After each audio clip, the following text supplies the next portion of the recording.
आपने मार्केट में दुकान खोली है, असर की अजान का टाइम है, हय्या अलस सलाह की आवाज आ रही है, अल्लाह के जिक्र की तरफ आपको बुलाया जा रहा है, नमाज की तरफ बुलाया जा रहा है, कामयाबी की तरफ बुलाया जा रहा है। एक तरफ अल्लाह का जिक्र और नमाज है और दूसरी तरफ आपकी दुकान है, आपका कस्टमर है, आपका प्रॉफिट है, आपका बिजनेस है। अब इम्तिहान है आपके सामने, 10 मिनट के लिए दुकान या तो बंद कीजिए या फिर आप नमाज को कुर्बान कीजिए। अब यही कसौटी आपके सामने आ गई। अब कुरान की इस आयत को आप अपने सामने रखिए, या अय्युहल्लज़ीना आमनू ला तुल्हिकुम अमवालुकुम, ऐ ईमान वालो तुम्हारा माल बहुत जरूरी है, तुम्हारे लिए बहुत इंपॉर्टेंट है तुम्हारे लिए, मगर अल्लाह के जिक्र से बढ़कर के इंपॉर्टेंट नहीं है। अगर अल्लाह ताला अपनी नमाज की तरफ तुमको बुला रहा है, अगर हय्या अलस सलाह की आवाज तुमको दी जा रही है, तो तुम्हारी दुकान बंद हो जानी चाहिए, तुम्हारा कारोबार बंद हो जाना चाहिए। यह है ईमान की निशानी। आप घर में हैं, बच्चों के साथ हैं, नमाज का टाइम आया, बच्चों को खिला रहे हैं, आप बच्चों से लाडो प्यार कर रहे हैं। नमाज का टाइम आया, अपने बीवी बच्चों को छोड़ करके, अपने परिवार को छोड़ करके आपको मस्जिद में जाना है, अल्लाह के जिक्र की तरफ जाना है। औलाद की मोहब्बत कहीं आपको अल्लाह के जिक्र से गाफिल न कर दे। नबी अकरम सल्लल्लाहु ताला अलैहि वसल्लम जुमा का खुतबा दे रहे हैं, अबू दाऊद की सही रिवायत है। आप जुमा का खुतबा दे रहे हैं और आपके दोनों नवासे हजरत हसन और हुसैन रजी अल्लाह ताला अन्हुमा मस्जिद के अंदर खेलते हुए चले आ रहे हैं। 4-5 साल के मासूम बच्चे हैं, लाल रंग का कपड़ा पहने हुए हैं, नबी के नवासे हैं, नबी के बेटे की तरह हैं, नबी अपने बच्चों की तरह इनसे प्यार करते थे। दोनों मस्जिद में नजर आए।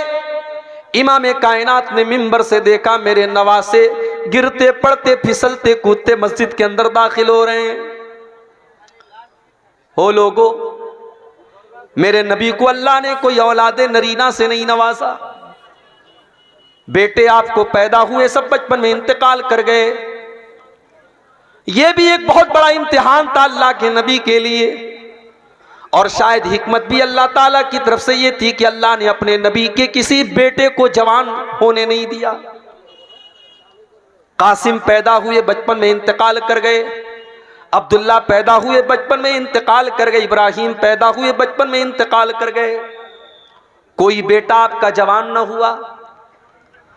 और अल्लाह ने कुरान में इसकी वजाहत भी कर दी, मा काना मुहम्मदुन अबा अहदिम मिर रिजालिकुम, मुहम्मद किसी मर्द के बाप नहीं है, उनकी औलाद में कोई मर्द नहीं है, उनकी औलाद में कोई ऐसा लड़का नहीं जो जवान हुआ हो, जो मर्द हुआ हो। दुनिया वालों को यह मैसेज भी दिया गया, ओ लोगों, ये मेरा आखिरी नबी है, ये सबसे महबूब मेरा बंदा है, मगर हमारे फैसले के आगे मेरे नबी भी मजबूर हैं, मेरे नबी को भी मेरे फैसले के आगे कोई इख्तियार नहीं है। मैं ना चाहूं तो मेरे नबी को कोई बेटा नहीं है, मैंने चाहा तो 4-4 बेटियां मैंने दे दी, और मैंने नहीं चाहा तो कोई एक बेटा भी मेरे नबी का जवान न हुआ।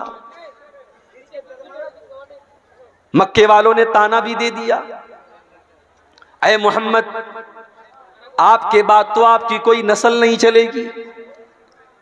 भाई दुनिया में इसी को तो बड़ी अहमियत दी जाती है। अगर किसी को लड़का ना हो, किसी को सिर्फ बेटियां हो, तो लोग ताना देते हैं कि इसकी तो नस्ल नहीं चलेगी, इसका तो वंश नहीं चलेगा। ये ताना कोई नया नहीं है, ये ताना तो 1400 साल पुराना है। ये ताना तो अल्लाह के नबी को भी दिया गया, ऐ मोहम्मद, आपकी तो नस्ल न चलेगी, आपके तो कोई औलाद नरीना आपको नहीं, आपको तो कोई बेटा ही नहीं है, आपको कौन याद करेगा।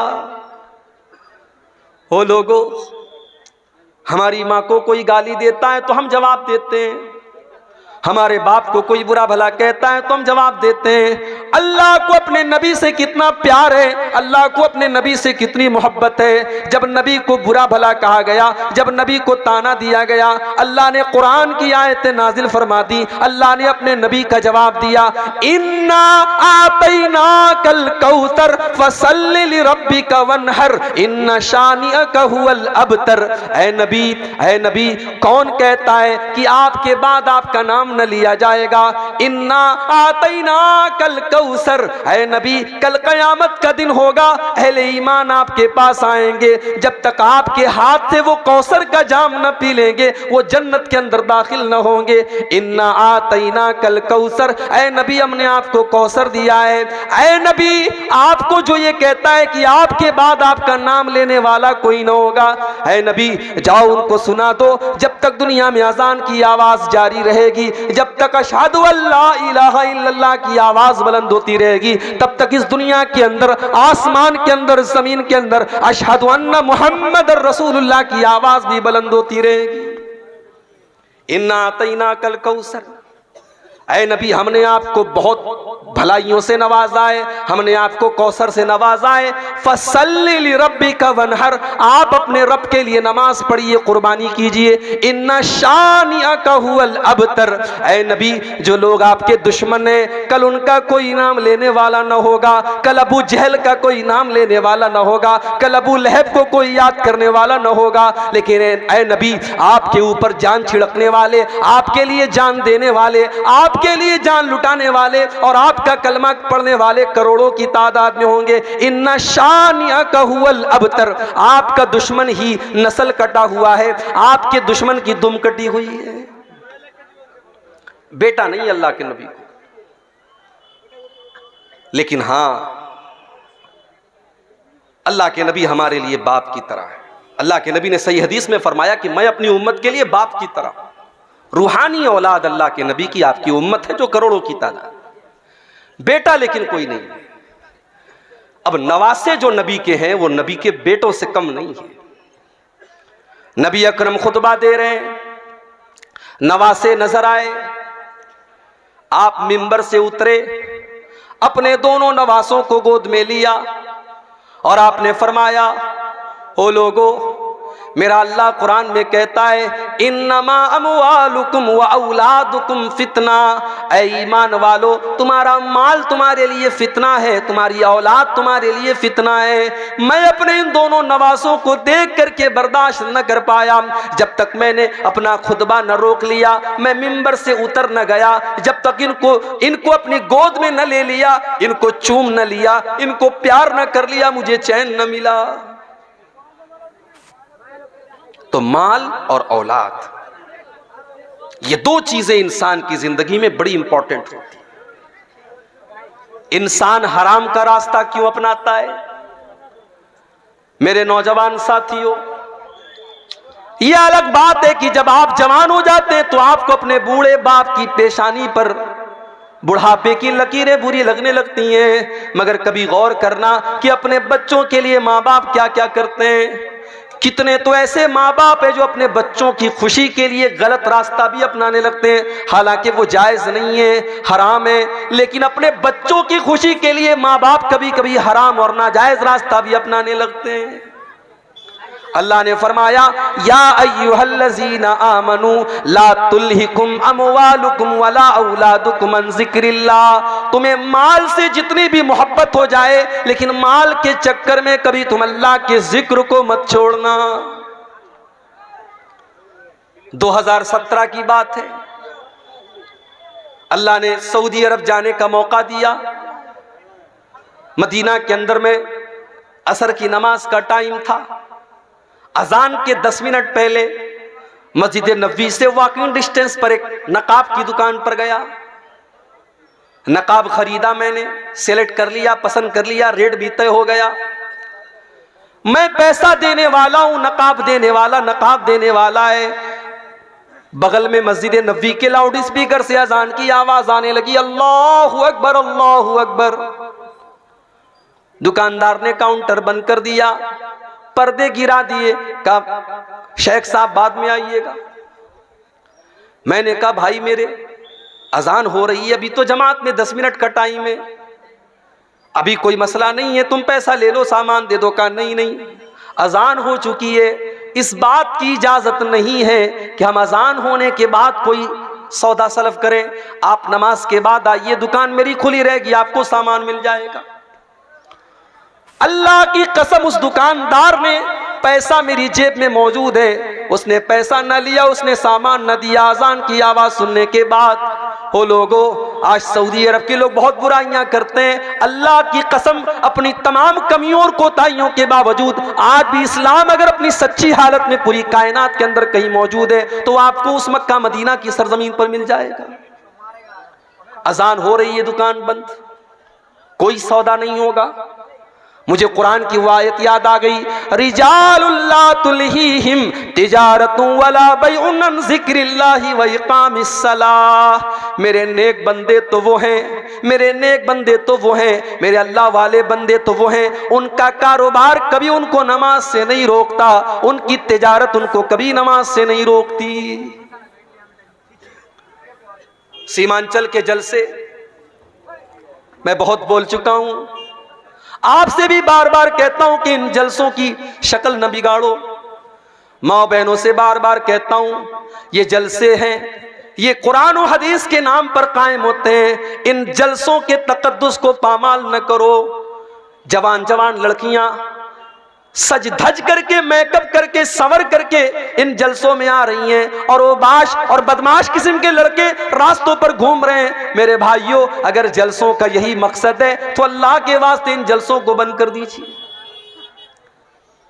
अल्लाह ने कुरान में फरमाया, इन्नल्लज़ीना युहिब्बूना अन तशियल फाहिशतु फिल्लज़ीना आमनू लहुम अज़ाबुन अलीमुन फिद दुनिया वल आखिरा। जो लोग ईमान वालों के दरमियान बेहयाई को फैलाते हैं, वल्गैरिटी को फैलाते हैं, नंगेपन को फैलाते हैं, उनको आखिरत में जो अजाब होगा होगा, उनको दुनिया में भी दर्दनाक अजाब होगा। आपने नंगेपन को फैलाया, आपने उरियानियत को फैलाया, इससे तो अच्छा था बॉलीवुड की हीरोइनों के इंटरव्यू ले लेते, इससे तो अच्छा था बॉलीवुड के गानों को रिकॉर्ड करके अपने चैनल पे डाल लेते, कम से कम तकरीरें तो बदनाम ना होती, कम से कम जलसे तो बदनाम ना होते। क्या हो रहा है मेरे भाई, जलसों के नाम पर क्या क्या हो रहा है हमारे यहां, क्या क्या खुराफात हो रही है। इतने जलसे हो रहे हैं मगर हमारा नौजवान नमाज से आज भी दूर है। अल्लाह ने फरमाया, ला तुल्हिकुम अमवालुकुम वला औलादुकुम अन ज़िक्रिल्लाह। माल के चक्कर में तुम अल्लाह को भूल न जाना, औलाद के चक्कर में तुम अल्लाह को भूल न जाना। और आज अगर कोई अल्लाह को भूल गया, उसकी जिंदगी में सब कुछ है, अल्लाह नहीं है, अल्लाह का जिक्र नहीं है, नमाज नहीं है, अल्लाह को याद नहीं करता है, तो दुनिया में तो जो होगा होगा, आखिरत में क्या होगा। वमन आरज़ान ज़िक्री फ़इन्न लहू मईशतन ज़न्का। जो हमें याद नहीं करेगा, जिसकी जिंदगी में सब कुछ होगा लेकिन अल्लाह नहीं होगा, उसकी जिंदगी को हम बेचैनी वाली जिंदगी बना देंगे। वो करोड़ों और लाखों कमाएगा लेकिन उसके घर में चैन न होगा। सास बहू के झगड़े उसके घर में होंगे, भाई भाई के झगड़े उसके घर में होंगे, उसके घर में ननद भाभी के झगड़े होंगे, उसके घर में देवरानी जेठानी के झगड़े होंगे, उसके घर में न चैन होगा न सुकून होगा, उसके बच्चे बीमार होंगे जो हमको याद नहीं करेगा। फ़इन्न लहू मईशतन ज़न्का, उसकी जिंदगी बेचैनी वाली बन जाएगी। वनहशुरुहु यौमल क़ियामति आमा, और कल क़यामत के दिन हम ऐसे इंसान को अंधा बना करके उठाएंगे। क़ाल रब्बि लिमा हशरतनी आमा, वो कहेगा अल्लाह मैं तो दुनिया में अच्छा खासा देखा करता था, मैं आज अंधा कैसे हो गया। अल्लाह फरमाएगा कज़ालिका तत्का आयातुना फनसीतहा व कज़ालिकल यौम तुनसा। मेरे बंदे, तेरे सामने कुरान की आयतें पढ़ी गई, तेरे सामने नमाज की अहमियत बताई गई, तेरे सामने बेहयाई की बुराई की गई, मगर तू बेहयाई के काम करता रहा, तू नमाज को छोड़ता रहा, तू अल्लाह की याद से गाफिल रहा। जब तू दुनिया में अंधा बन गया तो आज हमने तुझको अंधा बना दिया। तो ये पहली आयत है कि अपने माल और औलाद के चक्कर में अल्लाह को मत भूलो। वमन यफ़अल ज़ालिका, और जो माल के चक्कर में अल्लाह को भूल जाएगा, जो औलाद के चक्कर में अल्लाह को भूल जाएगा, फउलाइका हुमुल खासिरून, उससे ज्यादा घाटे का सौदा कोई नहीं कर रहा है। हम ये समझ रहे हैं कि साहब हम दुकान कर रहे हैं नमाज छोड़ करके, हमारी दुकान में बड़ी बरकत हो रही, बड़ा पैसा आ रहा है। नहीं, पैसा तो आ रहा है मगर आप घाटे का सौदा कर रहे हैं। जानते हो फायदे का सौदा किसको कहते हैं? आओ एक मिसाल आपको देता हूं, फायदे का सौदा किसको कहते हैं। अल्लाह के नबी अपने सहाबा के साथ बैठे हुए, एक सहाबी आते, अय अल्लाह के नबी, मैं अपने बाग की चहार दीवारी कर रहा हूं, मेरा खजूरों का बाग है, मैं उसकी बाउंड्री कर रहा हूं, और बाउंड्री करने में मेरे पड़ोसी का एक खजूर का पेड़ आ रहा है, मैं उससे कह रहा हूं कि ये खजूरों का पेड़ तुम मुझे दे दो, लेकिन वो मुझे देने को तैयार नहीं है। नबी अकरम ने उसको बुलाया, कहा भाई अपने बाग की बाउंड्री कर रहा है, तुम्हारा एक पेड़ इसकी बाउंड्री के रास्ते में आ रहा है, तुम अपने पेड़ की जो मुनासिब कीमत है दे दो। उसने कहा नहीं, मैं नहीं दे सकता। उसने कहा मैं ये पेड़ नहीं दे सकता। अल्लाह के नबी ने फरमाया कि तो बताओ तुम्हें क्या चाहिए। उसने कहा हाँ, अगर इस एक खजूर के पेड़ के बदले में मुझे पूरा एक बाग दे दिया जाए तो मैं वो बाग के बदले में मैं एक खजूर का पेड़ दे दूंगा। नबी अकरम ने अपने सहाबा से कहा, ऐ मेरे सहाबा, कोई है जो इस पेड़ को खरीद ले, मैं उसको जन्नत की गारंटी देता हूं, इससे बेहतर खजूरों का बाग उसको जन्नत में मिलेगा। कोई है अल्लाह का बंदा जो अपना खजूरों का बाग इसको दे दे और इसका ये पेड़ खरीद ले। एक साहबी खड़े हो गए, उनका नाम था अबू दहदा।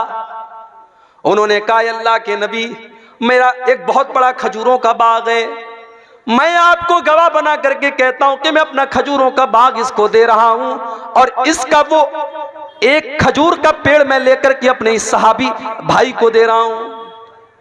सौदा डन हो गया। अबू दादा दौड़े दौड़े घर आए, उनकी बीवी उसी बाग में गई हुई थी।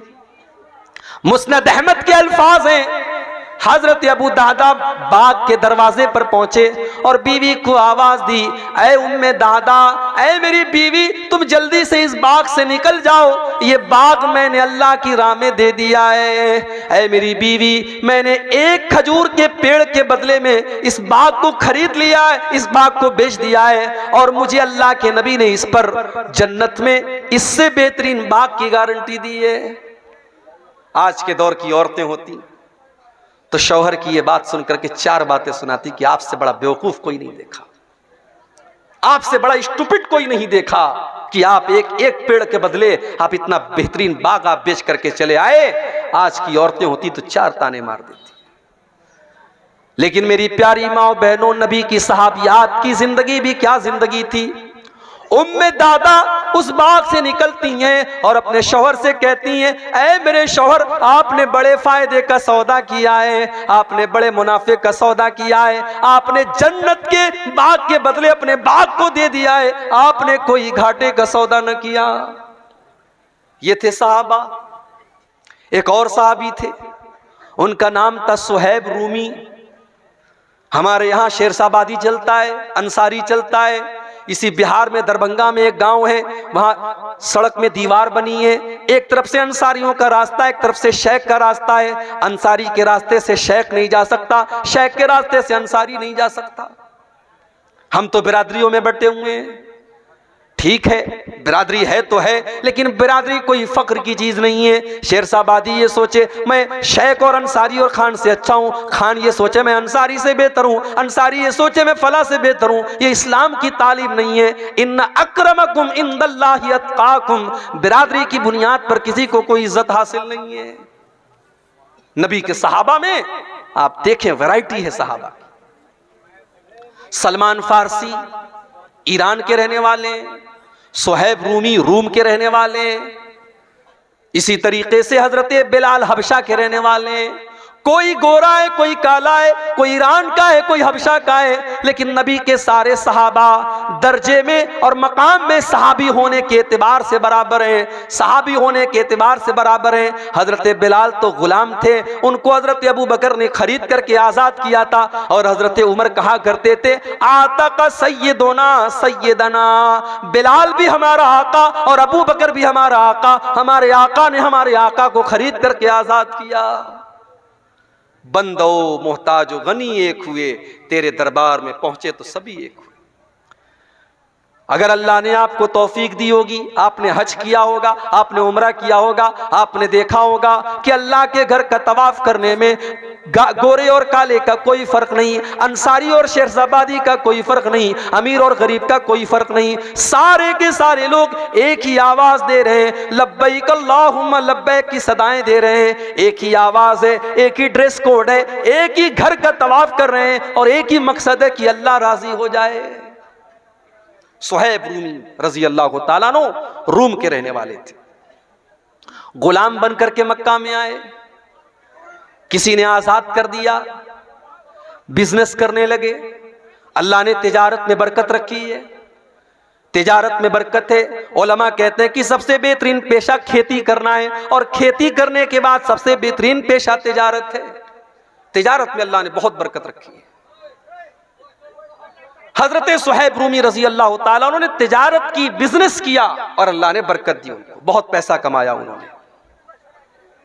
नबी अकरम के ऊपर ईमान लाए, सहाबी हो गए।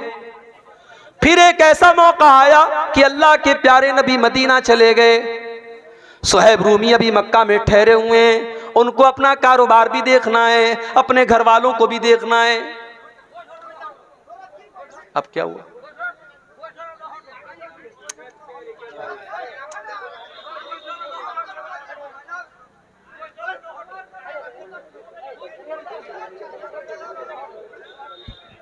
बगैर चिल्लाए भी आप हजरात से गुजारिश है, इत्मीनान से सुने और सुनने वाले को सुनने दें, डिस्टर्ब ना करें। किसी का कोई पर्सनल मैटर तो किनारे लेके जाके हल कर ले। आप लोग इत्मीनान रखें, जैसे सुनना हो सुने, इत्मीनान रखें। सुहैब रूमी रजी अल्लाह ताला अन्हु अपने सारे बिजनेस का सेटअप करते हैं, सारे माल को इकट्ठा करते हैं और तैयारी करते हैं मदीना जाने की। सामान पैक कर लिया, ऊंट तैयार हो गया, सुहैब रूमी मक्का से निकलने लगे। मक्का के काफिरों ने ऊंट की नकेल पकड़ी, कहां जा रहे हो? कहा मैं मदीना जा रहा हूं, यस्रिब जा रहा हूं, अपने नबी के पास जा रहा हूं। मक्का वालों ने कहा सुहैब हम तुम्हें मदीना न जाने देंगे, तुमने सारी जिंदगी मक्का में रह करके पैसा कमाया और आज चाहते हो कि अपनी सारी कमाई लेकर के तुम मदीना चले जाओ। ऐ सुहैब हम कभी ऐसा न होने देंगे। कहा फिर क्या करते हो? कहा मैं हमारे पास बस एक ही ऑप्शन है, तुम अपना सारा माल हमको दे दो, हम तुम्हें मदीना जाने दे देंगे। हो लोगो, माल बड़ी अहम चीज है, मगर अल्लाह से बढ़कर के नहीं है, रसूल से बढ़कर के नहीं है। सुहैब रूमी रजी अल्लाह ताला अन्हु ने एक सेकंड भी नहीं लिया फैसला करने में। कहा मक्का वालों, अगर ये बात है ले लो मेरा ये सारा माल, सारी जिंदगी की गाड़ी कमाई उनके हवाले कर दिया, और खाली हाथ हजरत सुहैब रूमी मदीना चले आए। जब मदीना पहुंचे, फजर की नमाज का टाइम था, अल्लाह के प्यारे नबी नमाज पढ़ा रहे थे। सुहैब रूमी आते हैं और नमाज में शामिल हो जाते हैं। नबी अकरम ने सलाम फेरा, अपने सहाबी पर नजर पड़ी, अल्लाह के नबी खड़े हो गए, अपने सहाबी को गले लगाया। अल्लाह की तरफ से अल्लाह के नबी को बता दिया गया था सारा मामला। नबी ने पहला लफ्ज जो कहा, आपने फरमाया ऐ सुहैब रबिहतल भैया, रबिहतल भैया, ऐ सुहैब तूने बड़े फायदे का सौदा किया है, तूने कोई घाटे का सौदा न किया, तूने सारी जिंदगी की कमाई को ठोकर मार करके अल्लाह के दीन के लिए तूने कुर्बान कर दिया। ऐ सुहैब तूने बड़े फायदे का सौदा किया है। आज तो करोड़ों कमाने वाला, लाखों कमाने वाला, मस्जिद के अंदर जब चंदा देने की बात आती है तो 5 का सिक्का तलाश करता है, 10 की नोट तलाश करता है। बीवी के लिए शॉपिंग करने के लिए 2000 की नोट निकालता है, बच्चों के शौक के लिए 500 की नोट निकालता है, और बेचारी मस्जिद और मदरसा एक ऐसी चीज है वहां 10 की नोट आपको ज्यादा मिलेगी। ये हमारे दिल का हाल है मेरे भाई। ला तुल्हिकुम अमवालुकुम वला औलादुकुम अन ज़िक्रिल्लाह। ऐ ईमान वालो, अपने माल के चक्कर में तुम अल्लाह को भूल न जाना, अपनी औलाद के चक्कर में तुम अल्लाह को भूल न जाना। अगर ऐसा करोगे फउलाइका हुमुल खासिरून, तो तुमसे ज्यादा घाटे में कोई न होगा। एक आयत का मतलब मैंने समझा दिया, अब दूसरी आयत का मतलब समझ करके बात खत्म करेंगे हम। व अनफिकू मिम्मा रज़क़नाकुम मिन क़ब्लि अन यातिया अहदकुमुल मौत।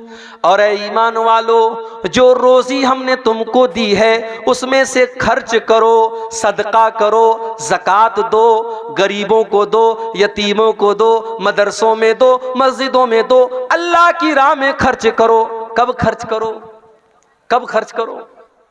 बाप मर गया, बाप के मरने के बाद बेटा मस्जिद में चंदा दे रहा है, मैं इसको नाजायज नहीं कहता मेरे भाई, जायज है, मगर बेहतर ये होता कि बाप अपनी जिंदगी में खुद सदका दे करके जाए। माँ का इंतकाल हो गया, माँ जिंदा थी तो माँ के ऊपर आप 10 रुपया खर्च करने के लिए तैयार नहीं थे। माँ का इंतकाल हो गया, आप उसकी तरफ से लाखों अल्लाह के घर में दे रहे हैं, ये कोई अच्छी अलामत नहीं है। बेहतर ये होता कि माँ की जिंदगी में आप माँ की कदर करते। व अनफिकू मिम्मा रज़क़नाकुम, ऐ ईमान वालो, जो रोजी हमने तुमको दी है तुम उसमें से खर्च करो। मिन क़ब्लि अन यातिया अहदकुमुल मौत, मौत के आने से पहले। अब ये मौत कब आएगी कोई नहीं जानता, कोई नहीं जानता कि मौत कब आएगी।